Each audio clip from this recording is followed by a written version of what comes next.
Hello, my name is swissbianco. In this video I will talk about the Victorinox Heritage Swiss Army knife as we have it here in front of the camera.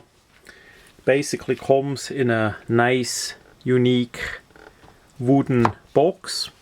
As we open it up we of course see the knife, and there is a bit of compartment in front which contains some information. We're gonna look at this first. We have on very top the serial number.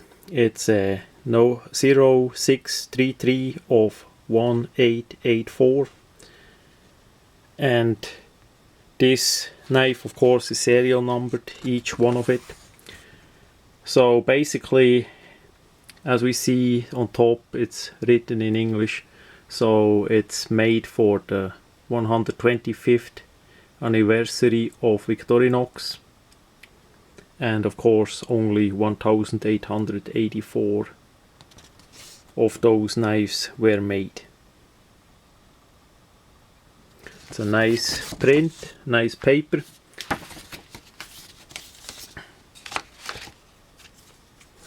Gonna put that aside quick.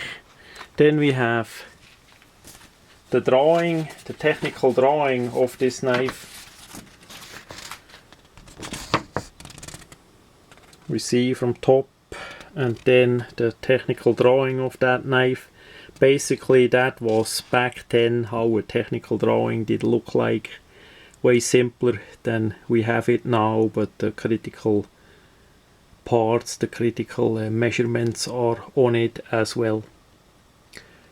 It represents the original plans of the Swiss military from 1891. Then we have, back in that year they made a bit of advertising paper, your companion for life. We're gonna look at this as well. I have to reach around a bit the camera.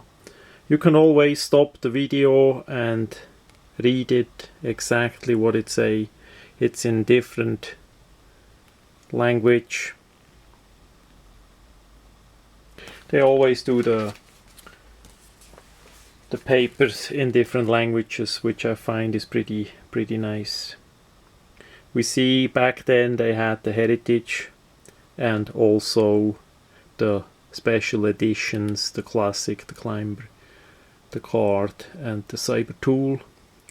Basically the editions had that special red scales with golden print.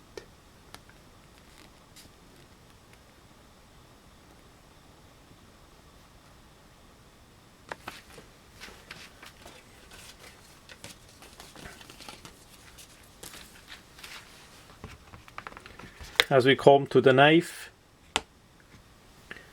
itself, the blade is made out of stainless steel, all the other tools as well. The original was carbon steel. The handle is nice ebony wood, nice color. Like the original, they used ebony on certain knife, and they used a different wood that they made treated in a special way to look darker. Also, I guess that was back then a hard time to get real ebony wood, so they made it with a local wood and a special treatment that it looks darker. We see all the rivets, how it is riveted, even the bolsters.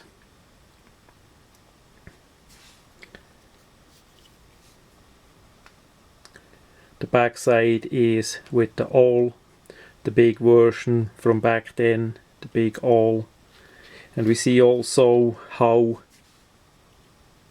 close the rivets are by the border there of the wood, the border of the wood. So there was always a trouble with wood chipping out as you let it drop down, or as it did fall down. We see the big springs of this knife. It's a 2-layer Swiss Army knife.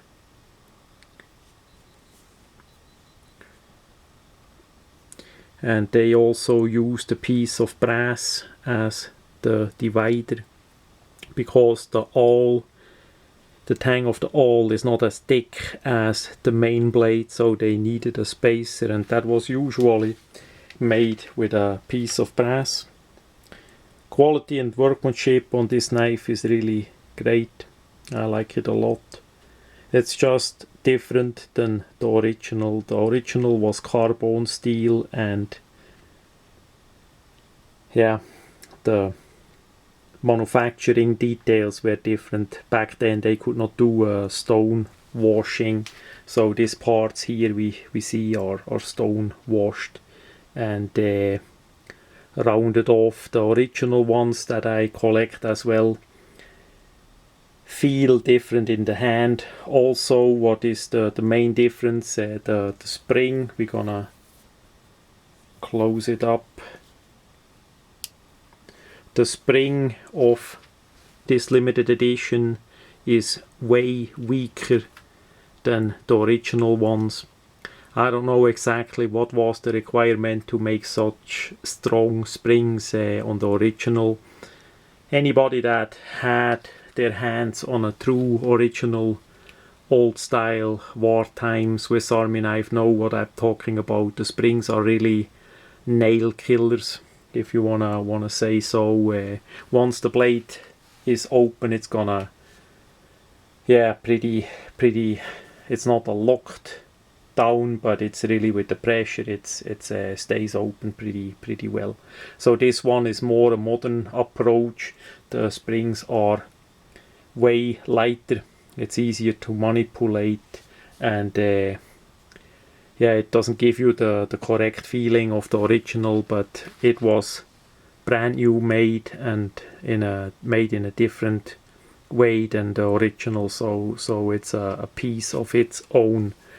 We have the basic tools, big screwdriver.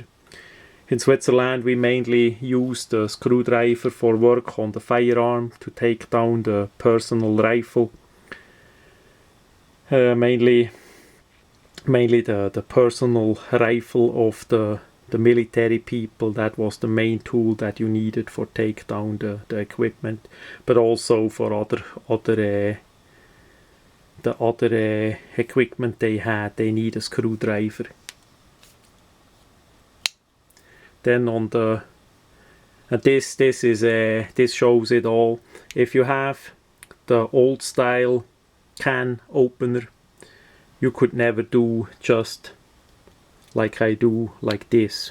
Then something is wrong with the original spring. It's way too weak. That is hard to open.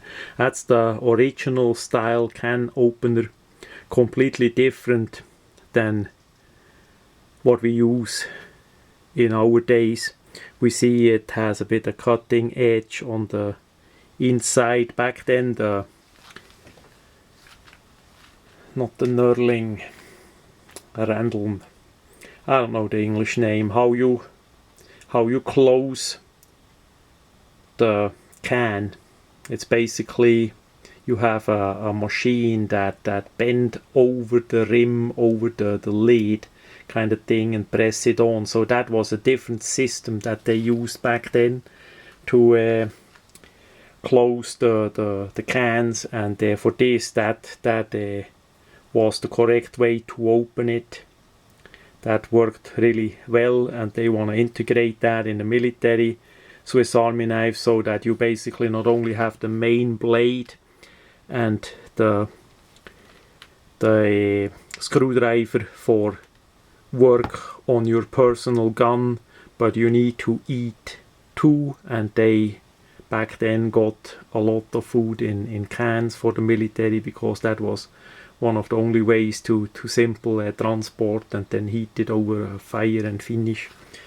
I don't know if they eat already ravioli back then, maybe not, but Yeah, that's a side joke for people in the Swiss military like me. We always had the ravioli, so in the can. So that's a bit a side joke. So I don't know what they had in the can back then, but they needed an opener, and that's what that was for. Also, we see how the detail is with the cutout where the part of this part goes in. That is also a part where the wood usually will fray out or break out there. That was always a problem. Now, yeah, we're gonna close that back up, and then we flip it over. That was the first layer. Second layer has the main blade, we see that already, and the awl. The awl was back then also needed a lot. In this version it was not that sharp on the side. The other side was rounded. That was mainly used as a leather punch. Back then they had a lot of horses in the military for transport and of any goods or people with the horses, so they had a lot of leather items also with their personal equipment and the leather belts and all that, and if they needed a hole in that was the way to go. It's pretty pointy like the original. That's why they wanted to have a awl or a punch. In our days that is not that used anymore. In all the years the people did change, of course, the lifestyle did change. Back then, as this knife, the original one, came out, that was a complete different lifestyle, especially in Switzerland on the countryside, compared to maybe in USA or in other parts of the world, especially in cities. Yeah, it's a nice, compact knife. It's more durable and it's more bigger made than the 91mm Swiss Army knife that is from the carrying and all that. They did use a bit leather sheet. The military had several variations of that. Sometimes it was already on a chain or on a string to keep it clean and to put it together in a leather. But again, since the knife was not stainless steel in the main compartments, that was a trouble with rust many times. So yeah, I like it. It's a nice knife. It's unique, and even as it is not completely 100% correct like the original, it still has a great value. It's the closest that you can get, and nice made and all that. Unfortunately, they were not enough made of those knives that we actually could use it. I would like to carry it and use it a bit, but I still have my custom scaled old Elsener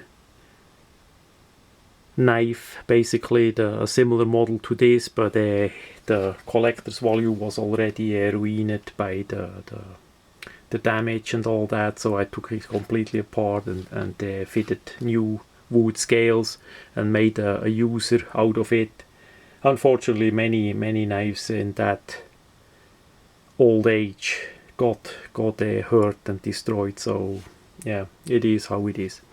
So I could never use this one, of course. It's a over $500 knife, so we're not gonna use this one for now. That much about the Victorinox heritage.